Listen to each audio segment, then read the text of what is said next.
Selamat bertemu kembali dalam diskusi kita kali ini mengenai mengapa filsafat ilmu pengetahuan.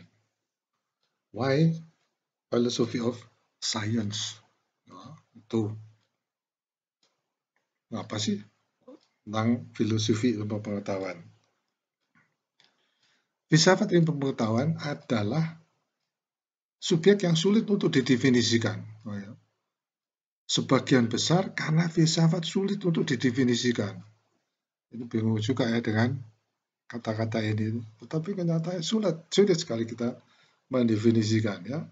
Tetapi setidaknya pada satu definisi filsafat yang kontroversial, hubungan antara ilmu pengetahuan, fisika, biologi, sosial, dan perilaku dan filsafat begitu dekat sehingga filsafat ilmu harus menjadi perhatian utama baik para filsuf maupun ilmuwan. Pada definisi ini, filsafat pada awalnya berurusan dengan pertanyaan-pertanyaan yang belum dapat atau mungkin tidak pernah dapat dijawab oleh ilmu pengetahuan. Dan dengan pertanyaan-pertanyaan lebih lanjut tentang mengapa ilmu pengetahuan tidak dapat menjawab pertanyaan-pertanyaan ini. Semakin rumit ya. Apakah ada pertanyaan awal seperti itu sendiri merupakan masalah yang hanya dapat diselesaikan dengan argumen filosofis? Terlebih lagi, jika tidak ada, bagaimana ilmu pengetahuan harus melanjutkan upayanya untuk menjawab pertanyaan yang belum terjawab, juga menjadi bahan perdebatan filosofis. Hal ini membuat filsafat tidak dapat dihindari oleh para ilmuwan. Sebuah studi sepintas tentang sejarah ilmu pengetahuan dari Yunani melalui Newton dan Darwin hingga abad ini mengungkapkan pertanyaan-pertanyaan yang belum terjawab secara ilmiah ini. Refleksi tentang cara penemuan-penemuan dan teori ilmiah kontemporer mempengaruhi filsafat menunjukkan bahwa masing-masing sangat diperlukan untuk memahami yang lain. Ya, memang diskusi saat ini mengklaim ya, dan mungkin diskusi berikutnya berpendapat bahwa filsafat adalah prasyarat mendasar untuk memahami sejarah, sosiologi, ya, dan studi sains lainnya. Ya, metode, ya, pencapaian dan prospeknya. Masalah filosofis klasik seperti kehendak bebas versus determinisme, atau apakah pikiran adalah bagian dari tubuh, atau apakah ada ruang untuk tujuan, kecerdasan, dan makna di alam semesta yang murni material, dibuat mendesak oleh dan dibentuk oleh penemuan dan teori ilmiah. Nah, itu pertanyaannya. Ilmu pengetahuan sebagai perusahaan ya, yang khas ya, yang bisa dibilang merupakan kontribusi unik pemikiran modern terhadap semua budaya lain di dunia yang telah disentuhnya. Ya. Disebut sebagai perusahaan ini karena ada produknya ya, hasil penelitian ya, yang menyebabkan adanya beberapa teori-teori baru dalam hal ilmu pengetahuan.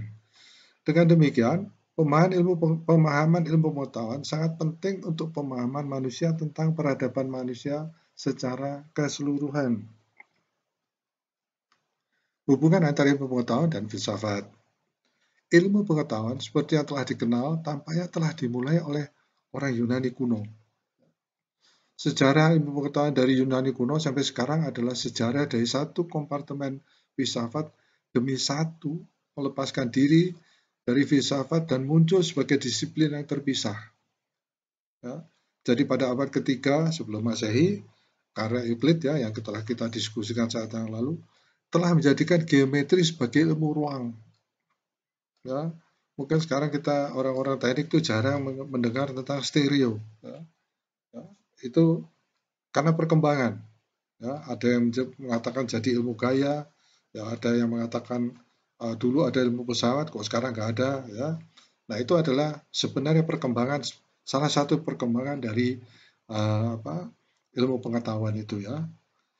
Yang terpisah dari ya, tetapi masih diajarkan para filsuf di Akademi Plato. Kita lihat ya Plato, Galileo, Kepler, dan akhirnya revolusi Newton pada abad ke-7. Bebas menjadikan fisika sebagai subjek yang terpisah dari metafisika. Ya, jadi kadang-kadang kita bingung, ya, fisika itu batasnya di mana sih? Ya, pada waktu kita masih di sekolah dasar atau mungkin di sekolah menengah pertama, seakan-akan berbeda, ya, tetapi sebenarnya tidak, ya, ya tetap sama, hanya semua itu dikembangkan, ya, dengan beberapa yang dilakukan oleh para ilmuwan melalui penelitian-penelitian. Sampai hari ini, nama beberapa departemen di mana fisika dipelajari, ya, masih tetap pakai istilah filsafat alam. Ya, dulu dikatakan ilmu alam, menjadi ilmu fisika, ya, dan sebagainya.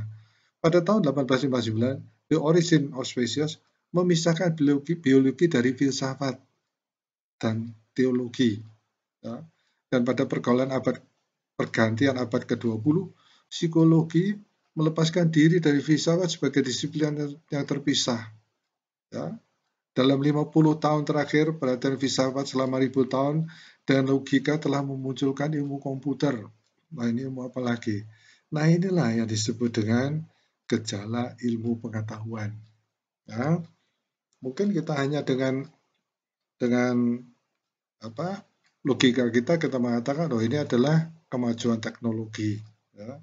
Tapi perlu dilihat bagaimana awalnya ilmu pengetahuan itu muncul. Ya.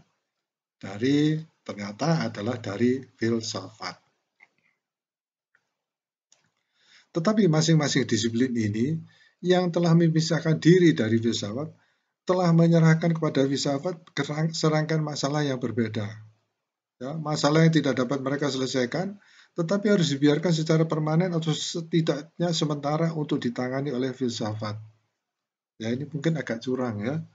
Jadi mereka tidak dapat menyelesaikan, ya biar aja filsafat yang menyelesaikan.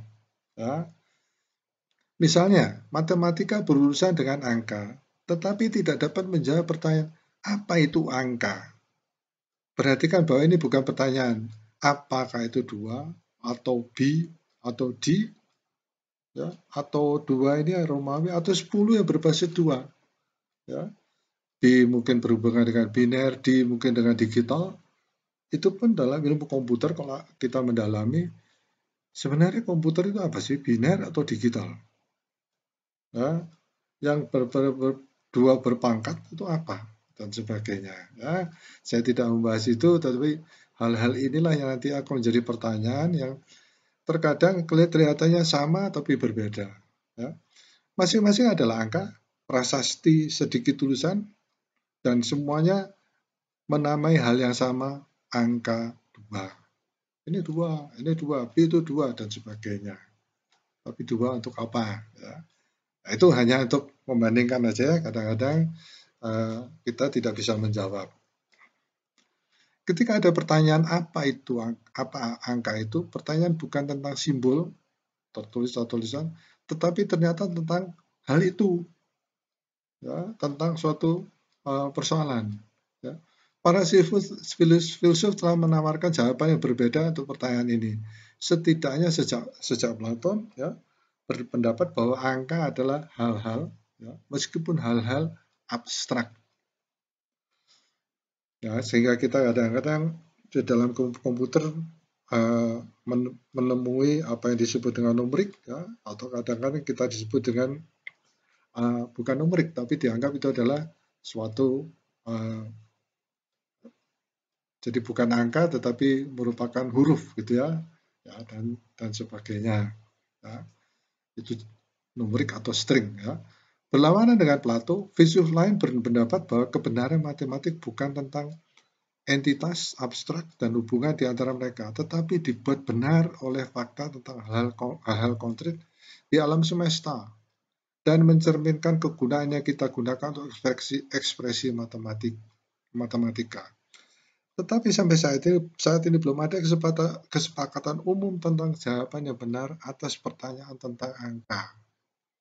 Ya, saya yakin bahwa Anda dalam hal ini sering dibingungkan oleh suatu teori, tetapi mungkin kita mau mendam sendiri, ya, terus mulai mencari penyelesaian sendiri, ya, bukan malu bertanya dan sebagainya, ya, tetapi kadang-kadang jawaban yang kita dapatkan dari pendapat orang lain berbeda. Ya. Jadi kita mencoba mengeksplor dari orang lain atau diri kita sendiri, ya. Dan keuntungan kita pada saat ini adalah begitu banyak referensi yang bisa kita baca. Contoh yang lain, hukum kedua Newton menyatakan bahwa F sama dengan M kali A. Gaya sama dengan produk massa dan percepatan. Percepatan pada gilirannya adalah dv, v kecepatannya, ya. Jadi percepatan A ini adalah dv per dt. Turunan dari A ini ada turunan dari kecepatan. Ya ini ya, turunan pertama dari kecepatan terhadap waktu. Tetapi apa itu waktu? Inilah konsep yang sepertinya difahami semua orang dan konsep yang dibutuhkan fisika. Namun baik orang biasa maupun fisikawan, bagi siapa konsep ini sangat diperlukan akan sulit sekali mengartikan apa sebenarnya waktu itu atau memberikan definisinya. Ya. Sedikit saya sisipkan. Ya. Apa sebabnya? Kalau kita melihat kalender ya, tanggal itu selalu ada tahun kehabisan. Nah, itu ya. Mengapa satu hari 24 jam? Itu pertanyaan yang sering saya sampaikan terutama pada waktu diskusi mengenai meteorologi industri. Ya. Sekarang kita lihat lagi, apa sebabnya? Ya, pada bulan Februari, ya, itu terjadi tanggal 28 dan 29, ya, bisa dan tidak. Ya. Padahal ada yang mengatakan bahwa bulan Desember adalah bulan terakhir. Itu banyak sekali yang ditanyakan yang menjadi kontroversi. Ya mungkin suatu saat akan kita, kalau Anda akan didiskusikan ya. Perhatikan bahwa mendefinisikan waktu dalam bentuk jam, menit, dan detik adalah salah mengartikan satuan waktu untuk apa yang mereka ukur. Ya. Ini akan seperti mendefinisikan ruang dalam hal meter atau yard. Ruang dengan akurasi yang sama dalam meter atau yard. Nah ini kalau kita orang-orang teknik, ya, kalau orang teknik ini mengatakan sistem satuan ya, sistem Inggris atau British, sistem metrik, ya, ada yang SI dan sebagainya. Tetapi misalkan ada pertanyaan, mana cara yang benar atau paling benar untuk mengukur ruang? Jawabannya tentu saja adalah bahwa tidak ada satuan yang benar secara unik untuk mengukur ruangan. Yard dan meter melakukan pekerjaan yang sama baiknya. Dengan cara yang sama, keduanya tidak dapat dikatakan mendefinisikan atau bentuk ruang. Hal yang sama berlaku untuk waktu, detik, abad, milenium. Ya. Hanyalah jumlah yang berbeda dari hal waktu ya yang sama, yaitu waktu. Dan hal ini atau waktu yang datang dalam jumlah berbeda yang semua orang ingin didefinisikan. Dapat mengatakan bahwa waktu adalah durasi, tetapi durasi hanyalah berlalunya waktu. Ya. Satuan energi itu apa? Ada yang mengatakan joule per detik. Wow, gampang ya. Jadi satuan energi adalah joule. Loh, kenapa ya joule per detik itu apa itu? Itu satuan daya dan sebagainya. Itu yang kadang-kadang membuat kita bingung. Satuan waktu apa? Detik atau jam? Nah, itu salah satu contohnya. Ya, daya, ada energi, waktu, dan sebagainya. Kok bisa seperti itu? Ya, itu kalau dihubungkan dengan filsafat akan sangat berbeda. Menjelaskan dengan tepat apa yang dimaksud dengan waktu adalah masalah yang telah ditinggalkan ilmu pengetahuan kepada filsafat untuk jangka waktu setidaknya 300 tahun. Ya, ini kita lihat begitu banyak ketidakpastian, ya, sehingga perlu kita menemukan apa definisinya. Ya. Dengan munculnya teori relativitas khusus dan umum, fisikawan mulai mengambil bagian dalam mencoba menjawab pertanyaan ini lagi. Ya. Refleksi Albert Einstein sendiri tentang waktu yang mengarah pada kesimpulan bahwa interval waktu, durasi, berbeda di antara kerangka acuan yang berbeda. Titik-titik dari mana mereka diukur ya berutang banyak pada kritik filsuf ya, Leibniz ini ya, terhadap konsepsi Newton tentang ruang dan waktu sebagai wadah independen. Ya. Di mana halal dapat benar-benar ditemukan dan diberi tanggal. Ya, tahun ini yang ditemukan adalah ini.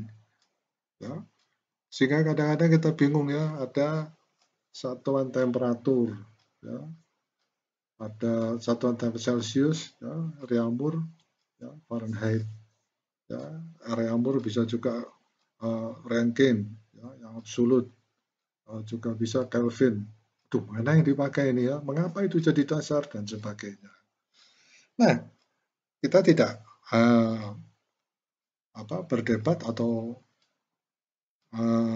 berargumentasi mengenai hal-hal seperti ini, tetapi inilah yang terjadi, ya, sehingga ilmu pengetahuan itu mulai lahir, ya, mulai mencoba membuktikan. Nah, ini menjadi dasar dari cara kita melakukan penelitian. Ya. Nah, nanti akan kita lihat lagi pada diskusi mendatang, kira-kira apa sih yang disebut dengan ilmu pengetahuan. Ya. Saya kira demikian ya.